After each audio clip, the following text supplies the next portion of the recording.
अच्छा बच्चों, कैसे हो? तो बच्चों, आज हम 10th क्लास पढ़ते हैं और 10th क्लास में हम लोगों को जो पढ़ना है वो है हमारे पास चैप्टर नंबर 10। चैप्टर नंबर 10 के अंदर हमें पढ़ना है टेंजेंट ऑफ सर्किल। तो बच्चे, पहले मैं आप लोगों को इसका थोड़ा बेसिक पढ़ाता हूँ, उसके बाद हम चलते हैं एक्सरसाइज पर। तो चलिए बच्चे, हम देखते हैं कि इसका बेसिक क्या है। तो सबसे पहली चीज़ आती है बच्चे हमारे पास सर्किल। क्या चीज़ आती है? सर्किल। यानी सर्किल होता क्या है? तो बता सकता है कोई बच्चा मुझे कि सर्किल क्या होता है? आप कमेंट में इसकी डेफिनेशन लिख सकते हो मुझे कि सर्किल की डेफिनेशन ये होती है। देखो बच्चे, आपके पास कोई भी प्लेन है, यानी प्लेन मतलब ऐसा सरफेस है हमारे पास, फ्लैट सरफेस है कोई 2D, क्योंकि सर्किल एक 2D फिगर है हमारे पास। जब बच्चे हम एरिया पढ़ेंगे तो उसमें मैं आप लोगों को बहुत अच्छे से बताऊंगा 2D फिगर क्या होती है, 3D फिगर क्या होती हैं। ठीक है, तो यहाँ से मान लीजिए हमारे पास इस प्लेन के अंदर बहुत सारे पॉइंट होंगे। कैसे पॉइंट होंगे बच्चों? जैसे ऐसे मुझे पॉइंट दिए हैं यहाँ पे, हमें इस तरीके से पॉइंट दिए हैं बच्चे।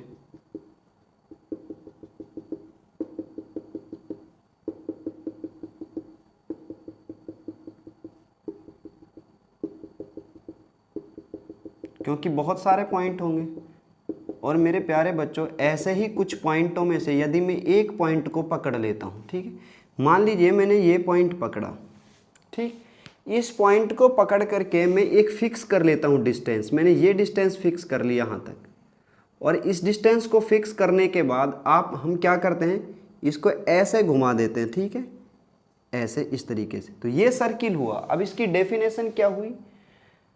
डेफिनेशन होती है बच्चे, जितने भी पॉइंट हमारे पास हैं और सारे के सारे पॉइंट को मिला दिया जाए, लेकिन कौन से पॉइंट को? किसी एक पॉइंट से इक्वल डिस्टेंस पर उपस्थित सारे के सारे बिंदु।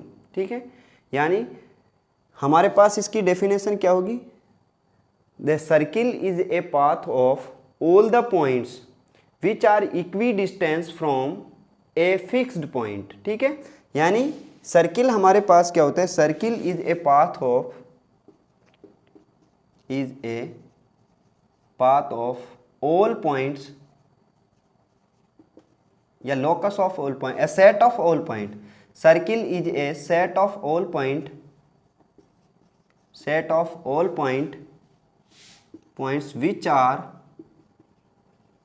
which are equidistant from a fixed point, यानी किसी भी एक फिक्स्ड पॉइंट से जितने भी पॉइंट होंगे और सारे के सारे पॉइंट कैसे हों? एक इक्वल डिस्टेंस पर हों।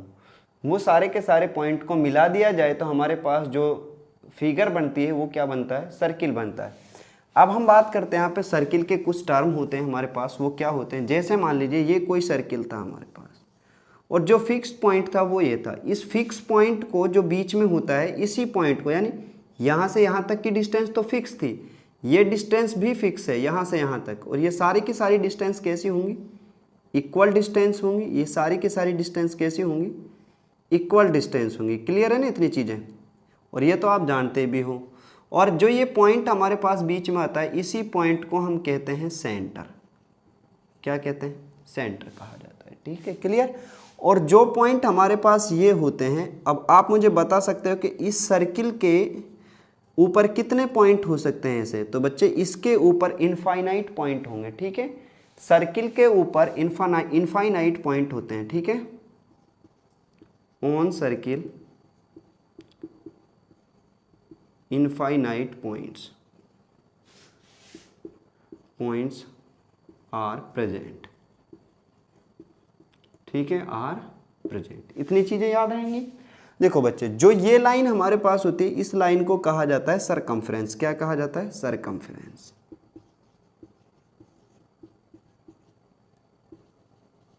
सरकमफ्रेंस, ये बच्चे सेंटर होता है, ये सरकमफ्रेंस होता है, और इस सरकमफ्रेंस के ऊपर बहुत सारे पॉइंट होते हैं, उनको हम काउंट नहीं कर सकते। क्लियर।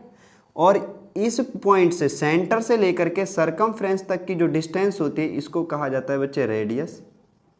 क्या कहा जाता है? रेडियस। और हमारे पास क्या होता है कि सारी की सारी रेडियस जितनी भी होंगी, all all radius are equal, all radius are equal, यानी सारी की सारी जो रेडियस होती हैं वो कैसी होती हैं, इक्वल होती हैं। इसके बाद बच्चे हमारे पास अगला जो पॉइंट होता है, अगर इसी रेडियस को, कोई भी रेडियस हमारे पास दे, उसी रेडियस को आगे बढ़ा दिया जाए इस तरीके से, कहाँ तक, सरकमफ्रेंस तक, तो ये हमारे पास यहाँ से लेके यहाँ तक, यानी ये पॉइंट ए है, ये ओ पॉइंट है और ये बी पॉइंट है, ए से लेकर के बी तक की जो डिस्टेंस होगी, इस डिस्टेंस को कहा जाता है डायमीटर। और डायमीटर हमारे पास क्या होता है, डायमीटर के अंदर देखो बच्चे, यहाँ से यहाँ तक की डिस्टेंस रेडियस और यहाँ से यहाँ तक की डिस्टेंस भी क्या, रेडियस। एक रेडियस ये हो गई, रेडियस को रिप्रेजेंट किया जाता है आर से, स्मॉल आर से। कभी कभार हम स्मॉल आर से रिप्रेजेंट करेंगे और कभी कभार इसको कैपिटल आर से रिप्रेजेंट करेंगे। क्लियर। देखो बच्चे यहाँ से आ गया, तो ये भी हमारे पास रेडियस हुई और एक रेडियस ये हुई, ये और ये कितनी रेडियस हो गई, टोटल हो गई हमारे पास 2 रेडियस, यानी डायमीटर इज इक्वल टू कितना होता है, 2 रेडियस यानी 2r। इतनी चीज़ें क्लियर। अब हम बात करते हैं यहाँ से इसके कुछ और पॉइंट हमारे पास आते हैं, उनको पढ़ते हैं। इतनी चीज़ें आप लोग नोट कर लीजिए अपनी नोटबुक पे।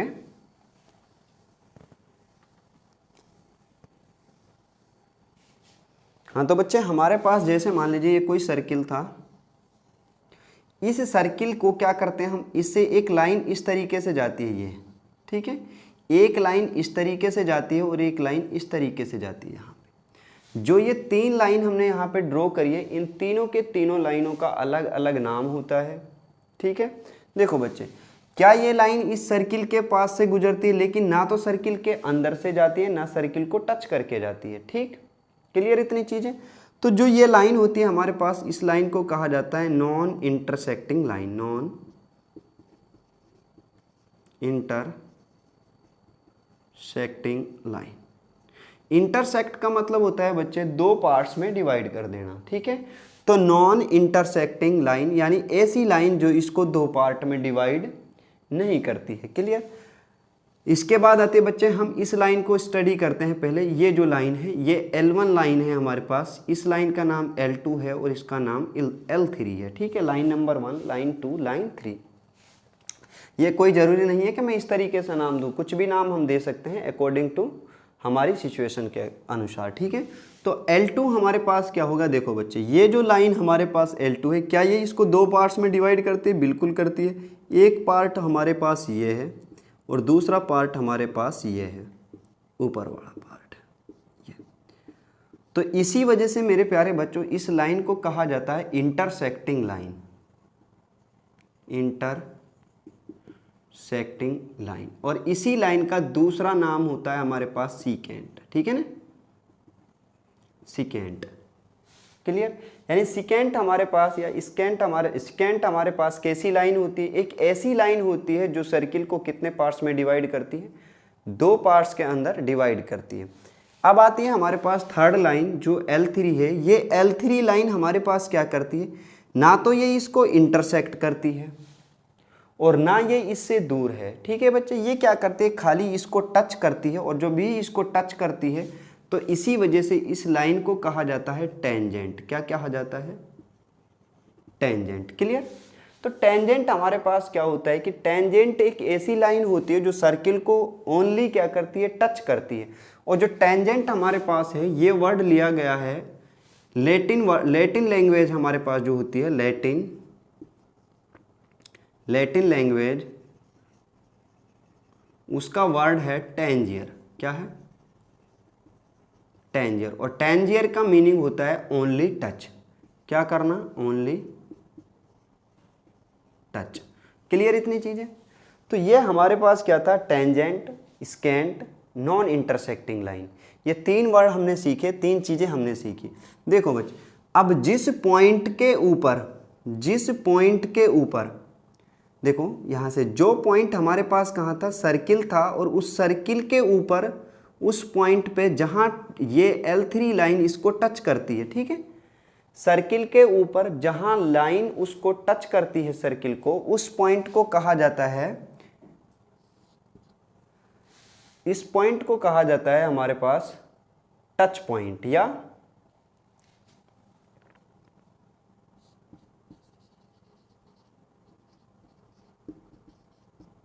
टच पॉइंट, ठीक है।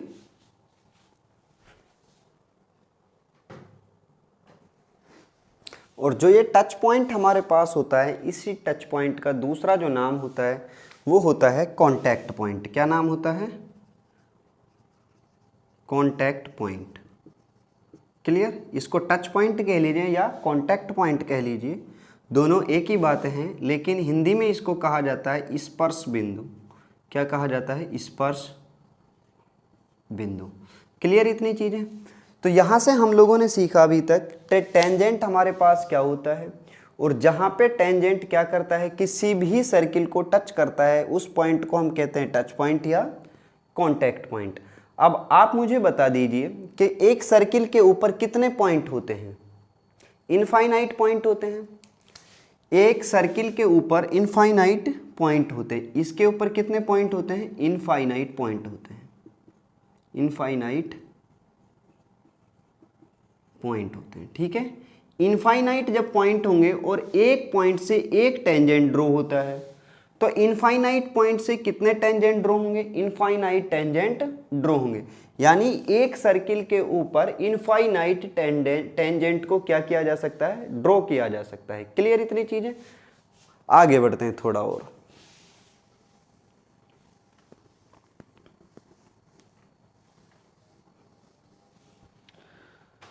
नेक्स्ट आता है हमारे पास यहाँ पे, ये कोई सर्किल था हमारे पास, और इस सर्किल के अंदर ये क्या चीज़ होती है?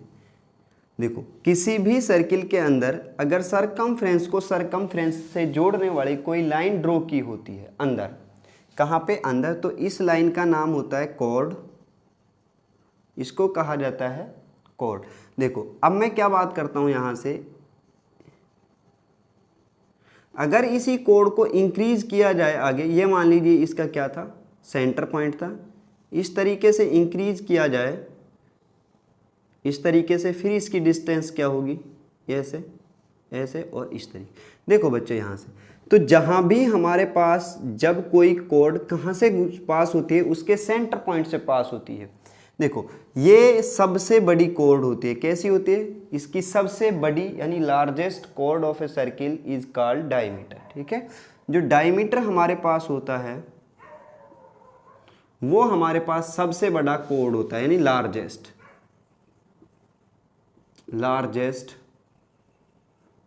कोड इज कॉल्ड डायमीटर, ठीक है। अब हम बात करते हैं आगे, थोड़ा और आगे बढ़ते हैं। जैसे हमें दिया था ये सर्किल, और इस सर्किल के ऊपर ये कोई क्या थी? कोई भी एक टेंजेंट ड्रॉ किया गया। इस टेंजेंट के पैरेलल में लाइन ड्रॉ करता हूं इस तरीके से, इस तरीके से मैंने लाइन ड्रॉ की, ठीक है। तो देखिए, इसके पैरेलल हम कितनी लाइन ड्रॉ कर चुके हैं जो टेंजेंट हो। देखो, क्या ये लाइन हमारे पास टेंजेंट होगा? ये टेंजेंट नहीं। क्या ये टेंजेंट होगा? ये भी टेंजेंट नहीं। तो ये सारी की सारी पॉइंट हमारी लाइन जो है ये टेंजेंट नहीं है। क्यों नहीं है टेंजेंट? क्योंकि ये एक सर्किल को क्या कर देती है? इंटरसेक्ट कर देती है। तो ये कैसी लाइन है? सिकेंट है, ठीक है। और टेंजेंट के पैरेलल, एक टेंजेंट के पैरेलल हमारे पास ओनली वन लाइन मिली मुझे। कितनी लाइन मिली? एक लाइन मिली मुझे। और वो कौन सी लाइन थी? ये लाइन थी। ये मान लीजिए इसका नाम L2 है और इसका नाम था L1। तो केवल और कोई केवल एक टेंजेंट के पैरेलल एक ही लाइन हमें मिलेगी। यानी कंक्लूजन हमारे पास क्या आया कि किसी भी सर्किल के ऊपर दो पैरेलल लाइंस ड्रॉ की जा सकती हैं, जो कैसी होंगी? टेंजेंट होंगी। Only two parallel tangent drawn on a circle. But देखो, ये सर्किल था हमारे पास, ये कोई पॉइंट है, इस पॉइंट से देखो एक टेंजेंट इस पॉइंट से एक टेंजेंट इस तरीके से ड्रॉ किया जा सकता है, एक टेंजेंट इस तरीके से ड्रॉ किया जा सकता है, एक टेंजेंट इस तरीके से ड्रॉ किया जा सकता है, एक टेंजेंट इस तरीके से ड्रॉ किया जा सकता है। तो एक पॉइंट से इनफाइनाइट टेंजेंट ड्रॉ किए जा सकते हैं, लेकिन एक टेंजेंट के पैरेलल केवल और केवल एक ही लाइन ड्रॉ की जा सकती है। और जो दोनों की दोनों लाइन होंगी, ये दोनों टेंजेंट जो हमारे होंगे, ये दोनों के दोनों टेंजेंट कहाँ होंगे? ये डायमीटर्स के पॉइंट पर होंगे। कहाँ पे होंगे? डायमीटर। जैसे मान लीजिए ये सर्किल था हमारे पास और इस सर्किल के ऊपर ये क्या है? डायमीटर है इसका। तो इस डायमीटर के दोनों सिरों से क्या कर सकते हैं हम, पैरेलल टेंजेंट को क्या किया जा सकता है, ड्रॉ किया जा सकता है। ये क्वेश्चन भी आपके एग्जाम उसमें आएगा एक्सरसाइज 10.2 के अंदर, ठीक है, और इसको हम वहाँ पे प्रूव भी करेंगे। तो एक चीज़ यहाँ से क्लियर होनी चाहिए थी आप लोगों को कि हमारे पास जो भी सर्किल होता है उस सर्किल के डायमीटर के ऊपर से दो पैरेलल टेंजेंट ड्रॉ किए जा सकते हैं और एक पॉइंट से इनफाइनाइट टेंजेंट ड्रॉ किए जा सकते हैं, और एक सर्किल के ऊपर भी इनफाइनाइट पॉइंट होते हैं, तो इसी वजह से इनफाइनाइट क्या होंगे, टेंजेंट होंगे। तो ये हमारे पास कुछ इसके क्या थे, कुछ पॉइंट्स थे। इसके बाद हम चलते हैं एक्सरसाइज 10.1 पर, और उससे पहले हम पढ़ते हैं थ्योरम 10.1। थ्योरम हमारे पास जो है उसको मैं यहाँ लिख देता हूँ आप लोगों के लिए, और फिर उसको देखते हैं और उसको प्रूव भी करते हैं यहीं, ठीक है। हाँ तो बच्चों थ्योरम 10.1 हमसे कहती है the tangent at any point of a circle is perpendicular to radius through the point of contact. यानी हमसे जो ये थ्योरम हमसे कहती है कि हमारे पास जो टेंजेंट हमारे पास होगा किसी भी सर्किल का, मान लीजिए ये हमारे पास कोई सर्किल था और इस सर्किल पे ये टेंजेंट ड्रॉ किया गया यहाँ पे कोई, ठीक है, ये टेंजेंट है और यहाँ पे ये रेडियस है। तो टेंजेंट जो हमारा है वो रेडियस के ऊपर क्या होगा, परपेंडिकुलर होगा, यानी ये 90 डिग्री का एंगल बना रहा होगा। तो ये पॉइंट मान लीजिए P है, यहाँ पे ये पॉइंट Q है और ये पॉइंट मान लीजिए A है और यहाँ पे ये O है, ठीक है। PQ हमारे पास क्या था, एक टेंजेंट था। तो हम क्या कर लेते हैं, यहाँ से हमारे पास जो गिवन है पहले वो लिख लेते हैं, गिवन। तो गिवन हमें दिया है बच्चे यहाँ पे कि PQ एक क्या है, टेंजेंट है, PQ इज ए टेंजेंट, और ए हमारा क्या है, एक कॉन्टैक्ट पॉइंट है। ए क्या है, point of contact, point of contact. और ओ हमारे पास सेंटर है, और ओ सेंटर वाला ये क्या दिया है, एक सर्किल दिया है, ठीक है। इसका नाम मान लीजिए मैं दे देता हूँ C. C is a circle which centre is O. अब अच्छा मुझे आप लोग ये बताइए बच्चे, जैसे मान लीजिए हमारे पास कोई भी ये दो चीज़ें, एक लाइन ये है और एक लाइन ये है, ठीक है, एक लाइन हमारे पास ये है। तो इन दोनों लाइनों के बीच की, देखो इस पॉइंट से मैं डिस्टेंस मेज़र करता हूँ, ये भी इनके बीच की डिस्टेंस है, ये भी इनके बीच की डिस्टेंस है, और ये भी इनके बीच की डिस्टेंस है, ये भी इनके बीच की डिस्टेंस, यहाँ 90 डिग्री है, ठीक है। तो आप मुझे ये बता दीजिए कि इसकी सबसे कम डिस्टेंस कहाँ पे होगी, बताइए आप। तो देखो बच्चे, मान लीजिए यहाँ से जो ये डिस्टेंस होगी ये इससे कम ये होगी, और इससे कम सबसे कम होगी जो ये होगी।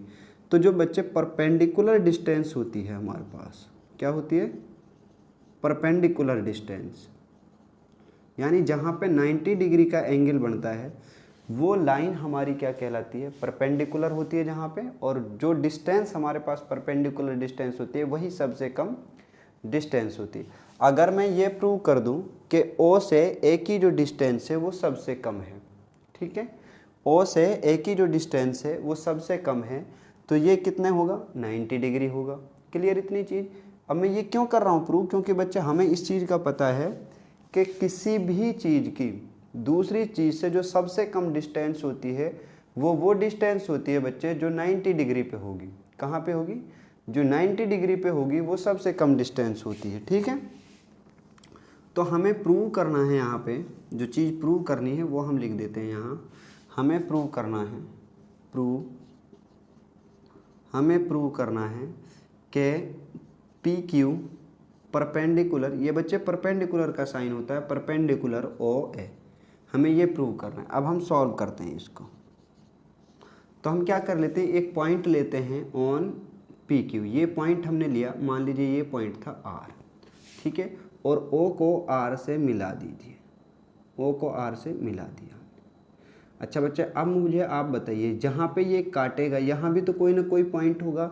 मान लीजिए इस पॉइंट का नाम हम रख देते हैं यहाँ पे M, क्या रख देते हैं, M। देखो हमने यहाँ पे क्या कर लिया, लेट R बी ए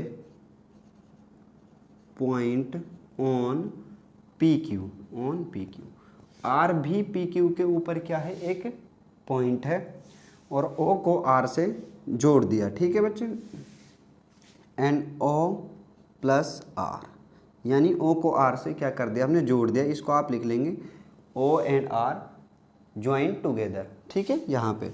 अच्छा अब आप मुझे बताइए बच्चे, देखो ओ एम और ओ ए ये सर्किल की क्या है, दोनों की दोनों रेडियस हैं। ओ एम और ओ ए ये दोनं सर्किल की रेडियस होंगी, और सर्किल की सारी रेडियस कैसी होती है बच्चे, इक्वल होती हैं। तो इसीलिए मेरे प्यारे बच्चों जो ओ ए बराबर होगा किसके, ओ एम के, क्यों, क्योंकि ये क्या है, रेडियाई ऑफ सर्किल, क्या है, रेडियाई ऑफ सर्किल है। क्लियर इतनी चीज़। तो यहाँ से इसको हम इरेज कर देते हैं, ये रेडियस ऑफ सर्किल है।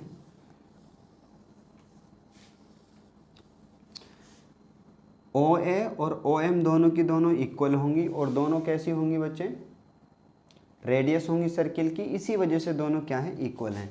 अच्छा आप मुझे बताइए ओ आर और ओ एम, यानी ओ से लेके आर तक और ओ से लेके एम तक, क्या मुझे बता सकते हो आप इनमें से कौन सी डिस्टेंस ज़्यादा होगी, ओ एम ज़्यादा होगी या ओ आर ज़्यादा होगी। तो हमारे पास जो ओ आर होगा, O R is greater than O M, जो ओ आर होगा वो ओ एम से क्या होगा, ग्रेटर देन होगा। और बच्चे इस इक्वेशन को मान लेते हैं हम फर्स्ट और इसको मान लेते हैं हम सेकंड। तो फ्रॉम फर्स्ट एंड सेकंड जहाँ पे बच्चे ओ एम आया है वहाँ मैं क्या लिख सकता हूँ, ओ ए पुट कर सकता हूँ। तो O R is greater than O A, और यही चीज़ मुझे क्या करनी थी बच्चे, प्रूव करनी थी कि जो ओ आर होगा हमारे पास वो किससे इक्वल होगा, सॉरी किससे छोटा, किससे ज़्यादा होगा, ओ ए से। देखो ऐसे ही अगर आप यहाँ पे कोई और पॉइंट लेते हो, यहाँ पे इस तरीके से मान लीजिए ये पॉइंट डी है, ठीक है, और तो ये भी कोई पॉइंट हो गया, मान लीजिए ई है, तो अगेन ओ ई और ओ ए इक्वल होगा, लेकिन ओ डी कैसा होगा, ज़्यादा होगा ओ ई से। तो मेरे प्यारे बच्चों जो सबसे कम डिस्टेंस होगी वो हमारी क्या होगी, ओ ए ही होगी। हैंस सिमिलरली इसी तरीके से आप जब भी कोई पॉइंट लेंगे अदर देन ए, कहाँ से, अदर देन ए, वो हमेशा कैसा होगा, ज़्यादा होगा ओ ए से। तो ओ ए ही हमारी क्या होगी, hence O A is minimum distance between tangent and radius, sorry tangent and centre of circle, and centre of circle, ठीक है, tangent and radius of circle. इसीलिए मेरे प्यारे बच्चों जो ओ ए परपेंडिकुलर होगा पी क्यू पर, ठीक है, और यही हमें क्या करना था, प्रूव करना था। क्लियर है, ये चीज़ समझ आ गई होगी आप लोगों को। देखो बच्चे इसमें लिखना ज़्यादा है, क्वेश्चन कम करना था, बस यहाँ पे थोड़ा आप लोगों को सोचना है थ्योरेटिकली कि यहाँ पे ये चीज़ें किस तरीके से आती हैं। तो ये हमारी थ्योरम 10.1 कंप्लीट हो जाती है, और मैं उम्मीद करता हूँ कि आप सबको समझ आई होगी। इसके बाद हम बच्चे चलते हैं एक्सरसाइज 10.1 पर।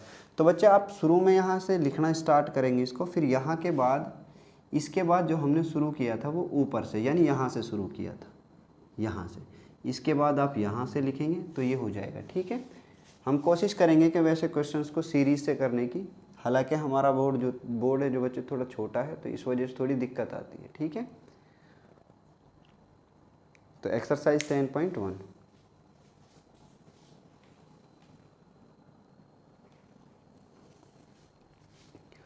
हाँ तो बच्चों ये एक्सरसाइज 10.1 के क्वेश्चन नंबर फर्स्ट और क्वेश्चन नंबर सेकंड हमारे पास है।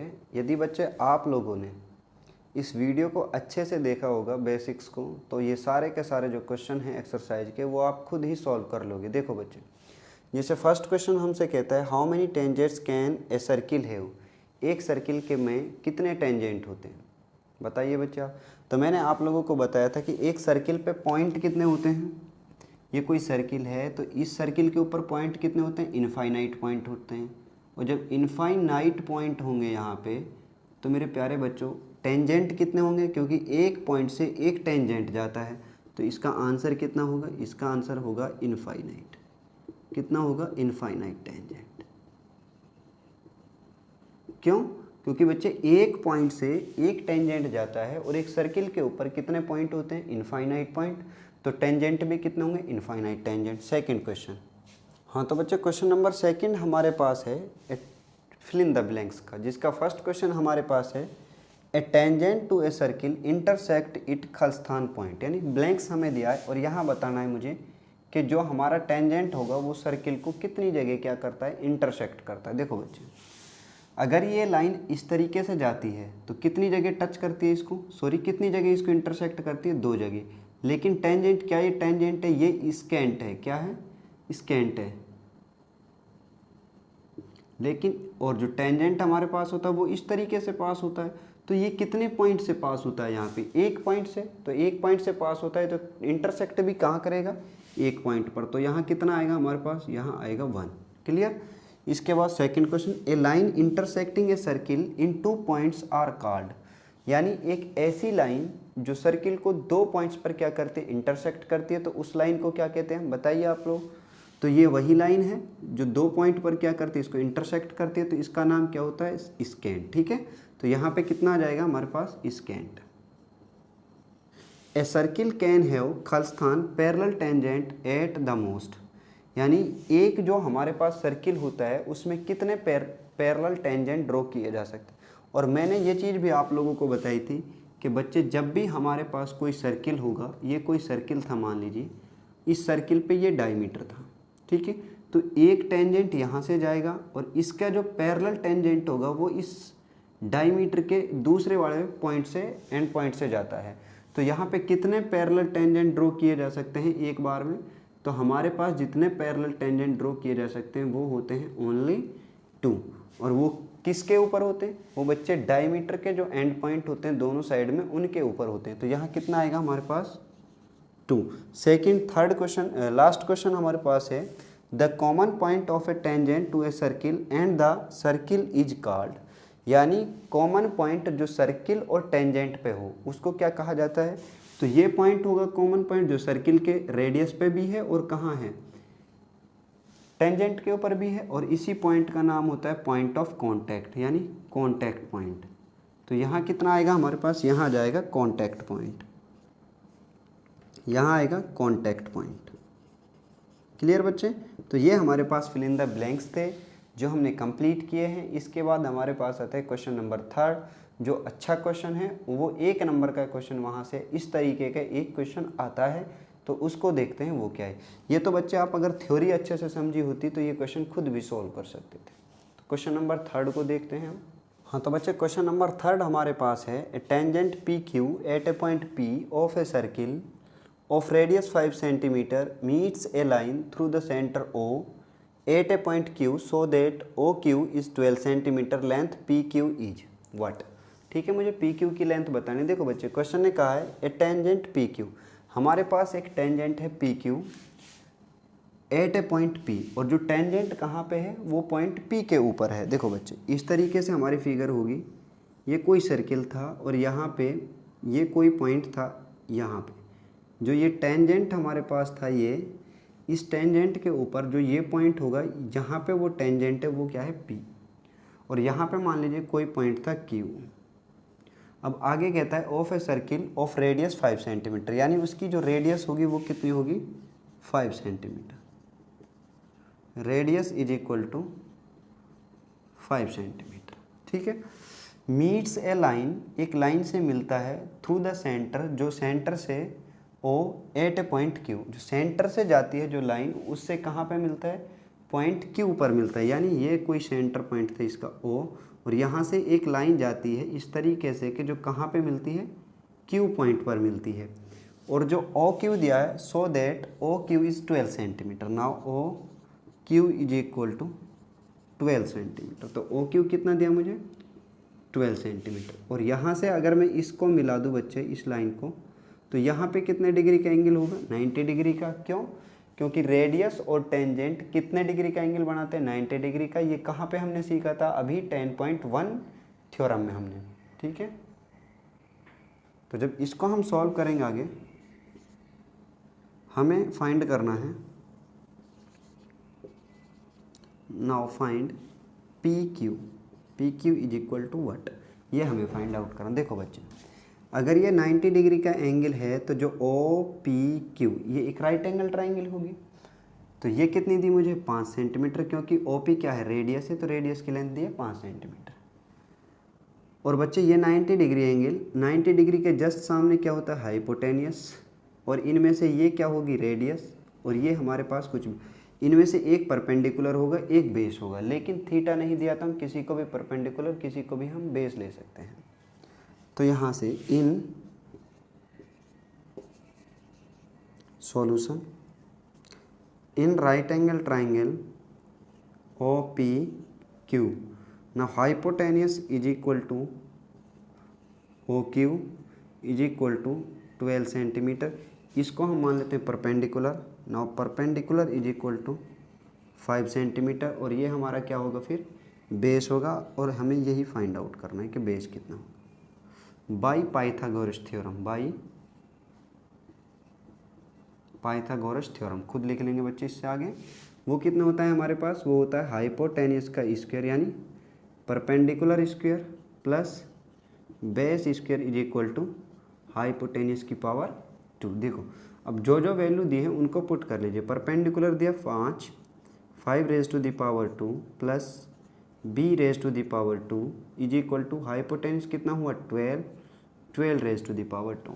ये कितना होगा 25 plus B raise to the power 2 is equal to 12 raise to the power 2 कितना होता है 144। तो यहाँ से कितना आएगा, b raise to the power 2 is equal to 144 minus 25। देखो बच्चे 12 रेज टू द पावर 2 का मतलब था 12 इंटू 12, और जब 12 को 12 से आप मल्टीप्लाई करोगे तो कितना मिलेगा 144। और जब यहाँ से सॉल्व करोगे तो मुझे मिला b raise to the power 2 is equal to 14 में से 5 गए तो 9, यहाँ बचे 3 में से 2 गए तो 1, और यहाँ 1। B square is equal to 119। जब यहाँ से आप सोल्व करोगे बच्चे b इज इक्वल टू कितना होगा, क्योंकि स्क्वायर दूसरी साइड किस में जाता है, अंडर रूट में। तो अंडर रूट कितना है मेरे पास 119, और यही हमारी लेंथ होगी किसकी, पी क्यू की। लिख देंगे hence length of P Q is equal to under root 119 centimetre. यही हमारा क्या होगा बच्चे, आंसर होगा। और मैं समझता हूँ कि आप लोगों के क्वेश्चन समझ आ गया होगा। तो बच्चे इसके बाद हम आपसे मिलते हैं एक्सरसाइज 10.2 पर। ओके।